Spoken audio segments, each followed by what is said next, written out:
Vou sentar. Entramos no estúdio e 3, 2, 1, vou gravar.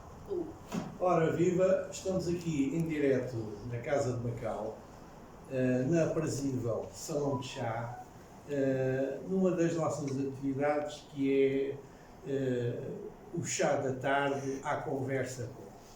Então, ou seja, recuperar um bocado este hábito da conversa e da tradição oral, de contarmos histórias, de contarmos coisas que tenham a ver com o Macau.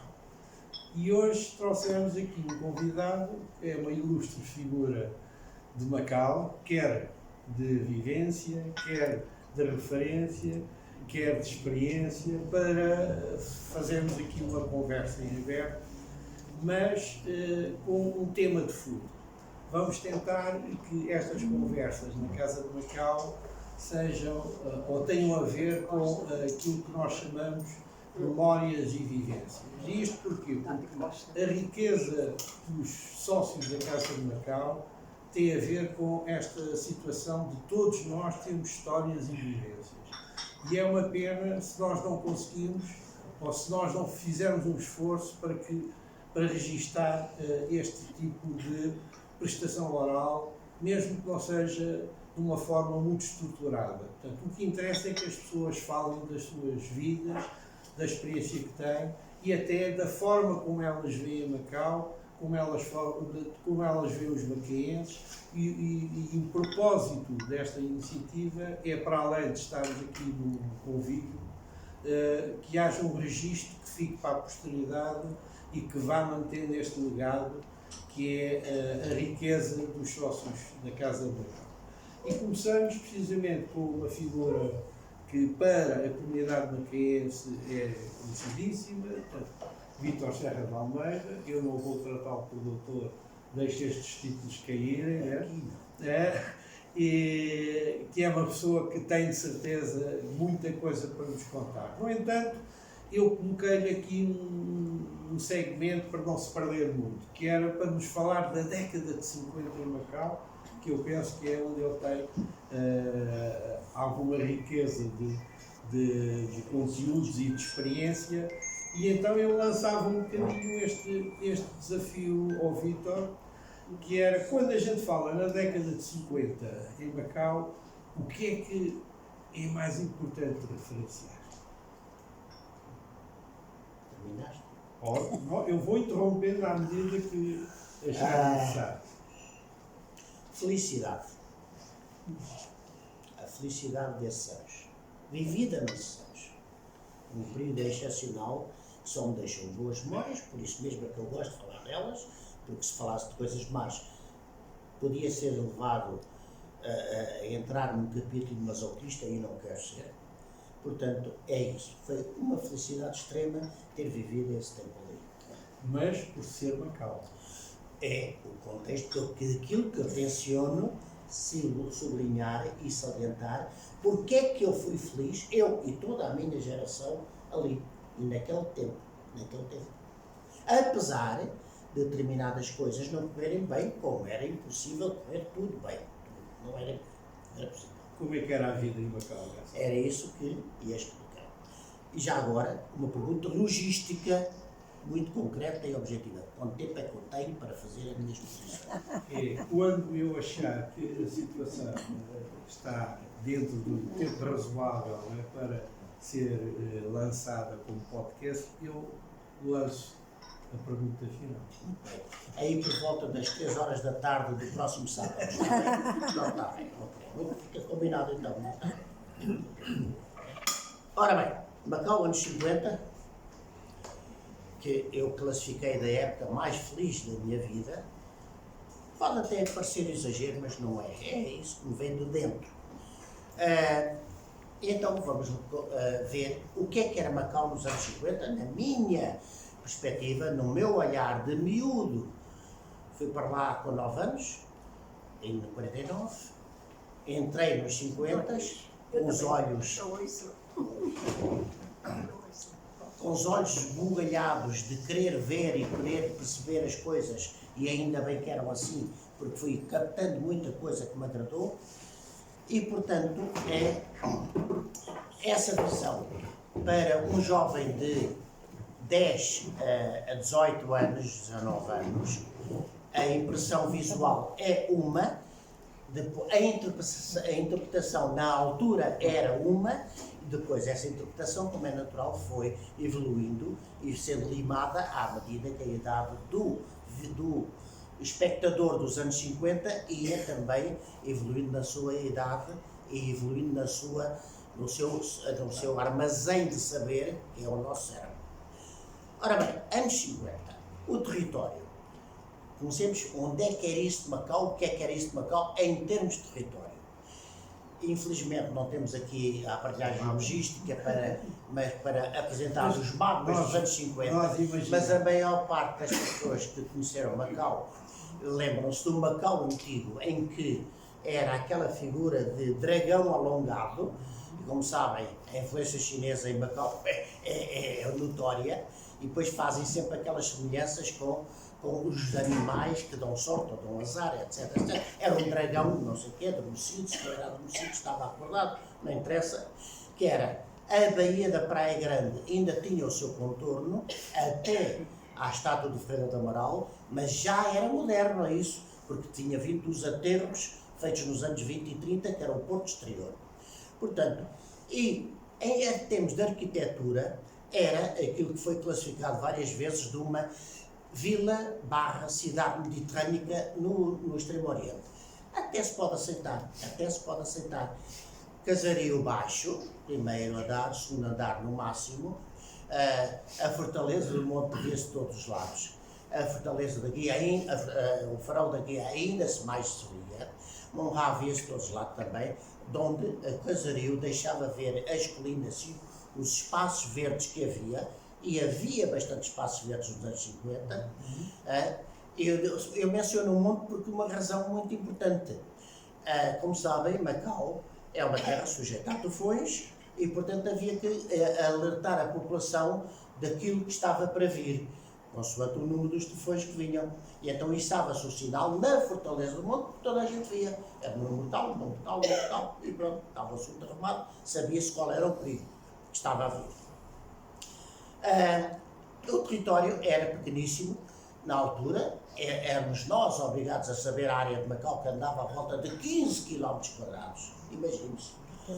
Hoje é 30. Imagine-se onde é que isso vai. Duplicou o território, 30 km², coisa excepcional. Infelizmente. Eu vou falar na altura. Na altura, isso aí foi a quintuplicar. Imagine-se o que é isso, não é? Em termos populacionais, na altura. Desculpe de vez em quando interrompo, só para. Não, as recordações que se tem dessa altura era que as pessoas iam ali para a Praia Grande, para a avenida, né? E conseguia sentir-se a brisa. Já ia falar nisso, até porque o calor de agora que está aqui também merece ir para a Praia Grande. Ora bem, ia-se apanhar a brisa da praia. E não só, porque nos outros sítios, dada a não existência de prédios altos, a brisa corria com maior incidência, obviamente, nas zonas ribeirinhas. E, portanto, a Praia Grande é uma zona muito aprazível, os aterros também eram aprazíveis nesse aspecto, e, portanto, havia essa compensação em termos meteorológicos. Essa configuração e esse povoamento humano que Macau tinha na altura e a arquitetura adaptada a esse povoamento fazia com que essas condições fossem mais ou menos suportáveis. É óbvio, ar-condicionado, nem pensar, só em sítios assim altamente dotados do cacau, do pilim, etc., em português, em macaense, em chinês do Qin e não sei o que mais para aí fora, ou seja, dotados monetariamente. Algumas casas tinham ventoinhas, já não era muito. A maior parte das pessoas usavam a velha natureza. E então, nas noites quentes de Macau, que são praticamente a maior parte do ano, com exceção de 2, 3 meses, iam dormir para a varanda, porque havia varandas, essa coisa maravilhosa chamada varandas. Hoje já não há, a maior parte das casas já não tem, e portanto ia-se dormir para as varandas, sujeito aos ataques de esquadrões de mosquitos, mas isso também não havia problema nenhum, matavam-se alguns, os outros viviam para no dia seguinte serem mortos, não havia problema nenhum. E lá se fazia a vida corrente. Mas isto era o território, portanto, escasso, humanamente aprazível e adequado, com bairros excelentes, e entramos agora no problema da ocupação humana, do urbanismo que havia, de bairros excelentes no sentido do equilíbrio entre o verde e a construção urbana. Se nos lembrarmos daquela delimitação que havia mais ou menos pela antiga muralha que vinha do monte até a zona da calçada Nova Guia, que era uma fronteira onde havia uma muralha que foi demolida, depois desapareceu. Essa zona norte, que depois foi ocupada pelos bairros de São Lázaro e toda a urbanização que foi desenhada já modernamente, anos 20, por quadrícula, Horta e Costa, Ouvidora Riaga, Conselheiro Ferreira de Almeida, etc, etc, era tudo vivendas lindíssimas, com quintais, com árvores de fruto, ótimas para a miudagem, que era do qual eu fazia parte, para ir lá trepar muro. Agora, de vez em quando tenho que utilizar algumas palavras em macaense, que é para trepar muro, pina a fruta. Pronto, subir e roubar a frutazinha daquelas bibas, daquelas papaias, mamões, etc, etc, etc. Ótima, que era uma coisa mesmo boa naquela altura, que a miudagem fazia também. Portanto, havia uma configuração... Deixa-me só interromper. Por acaso, é uma dúvida que eu tenho, e portanto não sei se terás resposta ou não, né? Porquê é que a comunidade macaense acabou por se situar nessa zona de São Lázaro, de Cabecear? Ia focar isto, não é bem assim. Não é pronto. Bem assim. Então conta. Aí é a ocupação humana. A ocupação humana ia então por estratos, porque era um dos tópicos, existem tópicos, que era a população. Nesse espaço que eu desenhei muito rapidamente, a população, obviamente, e sempre foi assim, não nos esqueçamos, que Macau, não vou entrar agora nos pormenores históricos da presença portuguesa lá, a população sempre foi maioritariamente chinesa, e quando maioritariamente é mesmo quase a 100%, é 85, 90, 95 e por aí fora, de onde a comunidade macaense, se no século XIX ainda se poderia dizer que havia umas manchas de ocupação ao longo da Praia Grande, ao longo da Rua Central, muito focada por um ilustre macaense, querido mestre meu e da minha geração, Henrique Sena Fernandes. A Rua Central era a rua principal da comunidade macaense, onde as lojas chiques se situavam, etc, etc, portanto, que mais tarde foi substituída pela Almeida Ribeiro, quando a Almeida Ribeiro foi construída para ligar o Porto Exterior ao Porto Interior, e portanto aí passou o centro do convívio macaense a ir para a Almeida Ribeiro, em lugar da Rua Central. A comunidade macaense centrava-se mais na Praia Grande, bairro de São Lourenço, parte da Sé e algumas casas na Barra, isto em termos gerais, claro que havia um ou outro. A partir dos anos 20, do tal ordenamento territorial que estendeu a cidade para norte, o bairro São Lázaro recolheu imensas pessoas de Macau. Ali toda a gente conhece o bairro São Lázaro, que ainda lá está muita gente macaense. Depois, a ocupação daquelas ruas da Conselheiro Ferreira de Almeida, Coronel Mesquita, etc., com vivendas cujo preço e cuja ocupação já implicava outras coisas, era a classe economicamente mais forte, chineses, alguns portugueses, mas depois, tendo em conta, isto é, depois da evolução da administração portuguesa, fez com que o governo passasse também a fazer alguns bairros nessas zonas, um dos quais, o bairro onde eu fui criado, Bairro Albano de Oliveira, o bairro dos Correios, na Francisco Xavier Pereira, com esquina com a Coronel Mesquita, o bairro da Polícia, na Coronel Mesquita, várias casas isoladas também para governo, dispersando a coisa. Faltou-me também dizer um núcleo importante.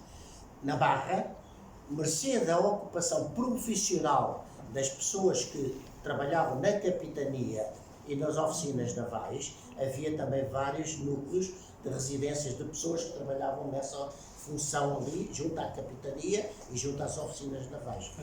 Mas a ideia que eu tenho que nos anos 50, a presença portuguesa, não sei se era mais os militares ou era a função pública. Já lá vamos.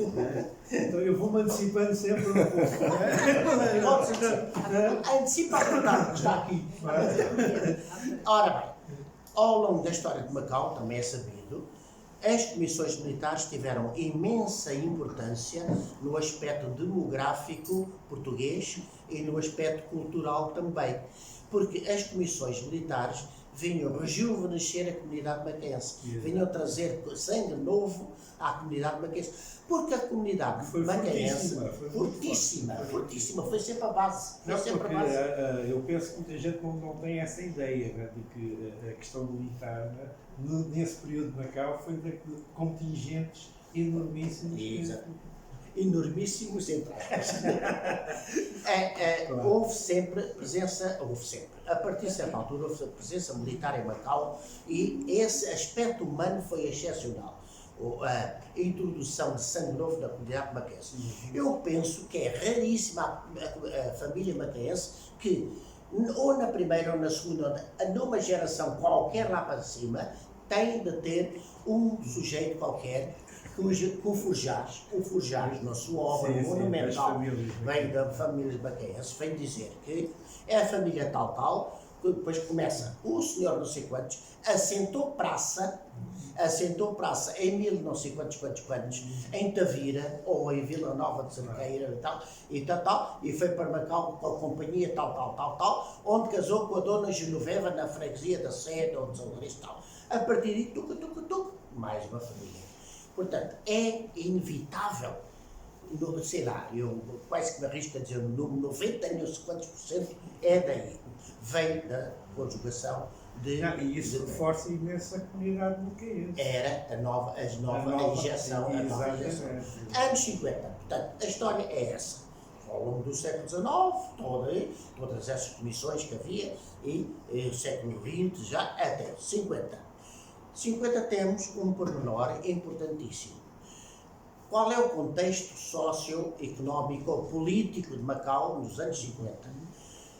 A guerra tinha acabado há 4 anos, 5 anos. Os americanos, grandes vencedores da guerra, e no Pacífico foram mais ainda, os grandes heróis da libertação, etc. Um pormenor, de vez em quando, como dizia a Maria João há bocado, citando o nosso querido Adé, é preciso às vezes pôr um bocadinho de chiste, de humor, e o maquense tem aquele chiste próprio de dizer as coisas com piada, que é no campo do humor, e estava a referir-me ao problema dos anos 50, quando aparece, temos um tal contexto dos americanos, que eram os heróis. Eu lembro-me de ver filmes, e já lá vou, depois ao problema do cotidiano do maquense, onde o cinema entra com enormíssimo peso, porque era o grande divertimento da população de Macau naquela altura, né? Televisão não havia, era cinema. Íamos ver os filmes e ainda estavam a ser exibidos os filmes americanos de propaganda da guerra, claro, onde o tema era sempre o mesmo. Havia uma ilha onde os americanos lá estavam, tinham vindo os japoneses na primeira invasão, tinham limpado os americanos todos para fora, etc. E depois vinha a ressaca. A história é sempre a mesma. Havia o sargento Durão, normalmente protagonizado pelo John Wayne, que tinha físico e voz para isso, não é? Ele era o homem que preparava os Marines para invadirem novamente a ilha e reconquistarem a ilha, e eram esses episódios que eu vi era quando os marinhos. Tens ideia quais eram os cinemas que havia em Macau? Já lá vamos. Eu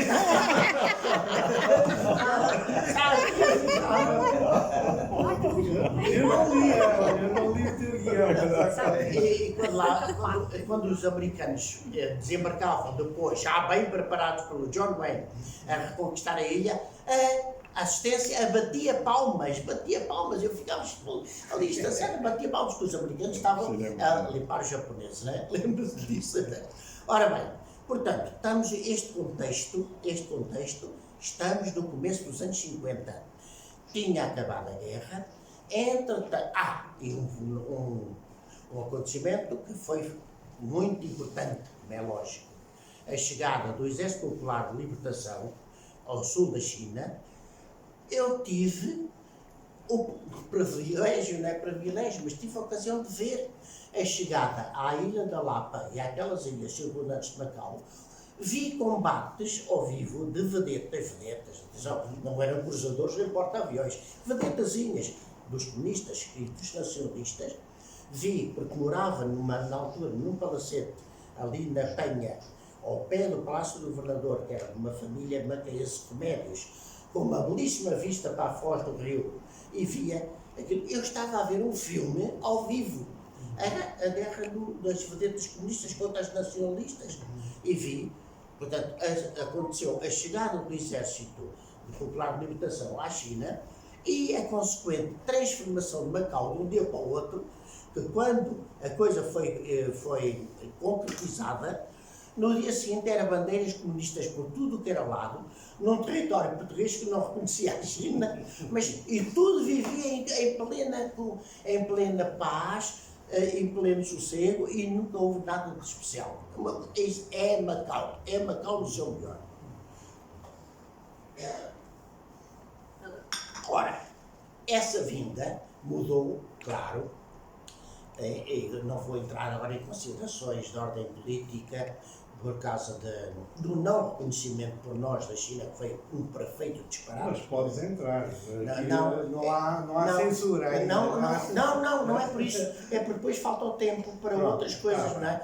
É só isso, porque apesar de, e tenho de fazer essa homenagem ao governador Albano de Oliveira e ao cônsul de Macau, ao cônsul de Portugal na altura em Hong Kong, que era o Eduardo Brazão, que escreveram e recomendaram a Sua Excelência, o Presidente do Conselho de Ministros aqui, para fazer rapidamente o reconhecimento da República Popular da China, coisa que a Inglaterra fez logo, passados uns meses após a proclamação da República Popular, mas nada feito.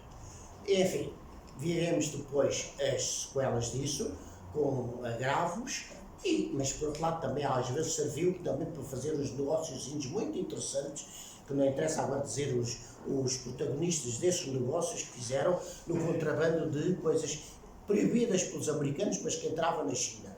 Isso é outra história, muito bem escrita pelo João Guedes, também andou lá a escrever essas coisas todas. Bom, portanto, há a ocupação da China, a vitória do Partido Comunista na China continental, como sabemos, depois os nacionalistas fugiram para Taiwan, estão lá ainda, embora toda a gente reconheça que Taiwan é parte integrante da China, mas isso é outra história, não é para aqui chamar.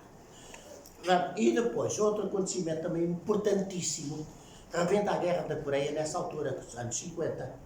E lá nos anos 50, onde, lá está, também os tais negócios que eu falei, muitos deles feitos através de Macau, porque era material que servia, tinha a oposição dos Estados Unidos, estava na lista negra dos Estados Unidos, mas a China precisava deles, e portanto a coisa fazia-se muito bem, como aliás sempre se fez em Macau, com a maior das calmas, o maior do ambiente pacífico, por baixo da mesa, que é um sítio agradável, passa-se as coisas e tal, passa-se ali, e a coisa marchava.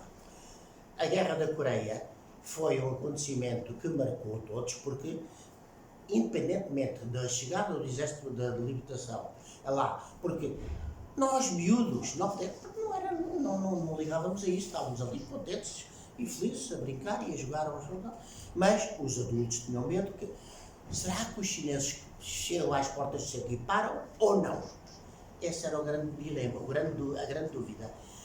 Está claro, hoje sabemos, mas na altura não sabia, que o Moisés Silva Fernandes fez um apanhado muito interessante da história contemporânea de Macau, onde, a certa altura, diz que em 49, uma deliberação do Comitê Central do Partido Comunista tinha deliberado que não iam fazer nada nem com Macau nem com Hong Kong e, portanto, não havia problema nenhum. Mas nós não sabíamos, nós, quer dizer, os adultos, não sabíamos, mas a coisa correu bem, não entraram. Não. Até porque, e por causa disso, por causa desses perigos, e entramos também na conjugação com as comissões militares para defender a soberania que nunca tivemos em Macau, mas isso também não entramos por aí, que nunca tivemos soberania em Macau, mas para defender a soberania, a certa altura, nos anos 50, princípios dos anos 50, tínhamos, calcula-se, à volta de 7.500 homens. Fossem 7.500, fossem 75.000, fossem 750.000, era a mesma coisa. Eu costumo dizer, e depois já vi também isso dito por outras pessoas, porque é natural que disséssemos, se os chineses mandassem lá para cima das colinas da Lapa, não sei quantos miúdos fazerem xixi cá para baixo, morríamos todos afogados em Macau e desapareciam os 7.500, os 75.000, desaparecia tudo afogado. Pronto. Portanto, a única coisa boa era a tal procriação, a tal criação de novas famílias macaenses em Macau. Um pormenor interessante que esse volume de militares lá foi reduzido rapidamente, mercê da estadia lá de um senhor que depois na história de Portugal teve imenso papel, um senhor marechal, porque ele terminou de marechal, de Costa Gomes. Costa Gomes foi chefe de Estado-Maior em Macau e depois, quando veio, fez um relatório a dizer que é isso mesmo que eu disse com palavras simples. Ter 7.500 ou ter 75.000 não adiantava nada. E reduziu aquilo. Pronto, reduziu e aquilo foi, lá estava, depois lá ficaram algumas companhias disto, daquilo e daquilo outro, e ainda bem, e agora dou um salto à frente muitos anos depois. Em conversa com o general Garcia Leandro, foi o primeiro governador de Macau pós 25 de Abril, e depois teve de fazer determinadas coisas porque o contexto era completamente diferente, e disse que a única coisa que ele sentiu muito, mas muito contrariado em fazer foi a extinção do chamado Comando Territorial de Macau, da tropa, por causa disso mesmo, porque ele compreendeu que as comissões militares, naquele caso específico de Macau, era o sangue novo da comunidade macaense, e ele sabia isso e viu bem, aí teve a visão bonita. E, portanto, custou-lhe muito, mas tinha de fazer, não havia nenhuma razão política naquela altura para manter tropas em Macau após o 25 de Abril, etc. Olha, o tempo passa. O tempo passa. Nós sem darmos por isso, eu acho que, portanto, obviamente, nós podemos fazer o anos 50, parte 2, mas em termos de registro, vamos ter que, se calhar, ficar por aqui, agradecer imenso. Eu sei que era, por isso é que a vida cotidiana. Mas vamos deixar essa parte da vida cotidiana, se calhar, para uma parte 2, porque em termos de tempo, né, estas coisas há pouco disse, estão condicionadas. Até próximo sábado, às 15 horas. Mas como estão condicionadas, vamos agradecer-te imenso, né, a tua prestação para este primeiro. É um prazer falar disto. Para este primeiro podcast que a Casa de Macau lança. Espero que as pessoas tenham interesse, mas para efeitos daquilo que é o nosso tema, vamos ficar por aqui em termos de registro, né? E aqui na Casa de Macau. Continuo no próximo número. Não, há a parte 2, a parte 3, vistas juvenis. Mas, portanto, de qualquer forma, agradecemos imenso e finalizamos aqui este apontamento, não é? Esperemos que as pessoas, ao ouvirem estes relatos, fiquem com vontade de ouvir mais sobre Macau. Portanto, iremos trazer mais pessoas também para falar sobre as memórias e vivências, e por agora ficamos por aqui e agradecemos e acabamos esta nossa primeira prestação, né, que iremos lançar em podcast. Muito obrigado. Nada, sempre.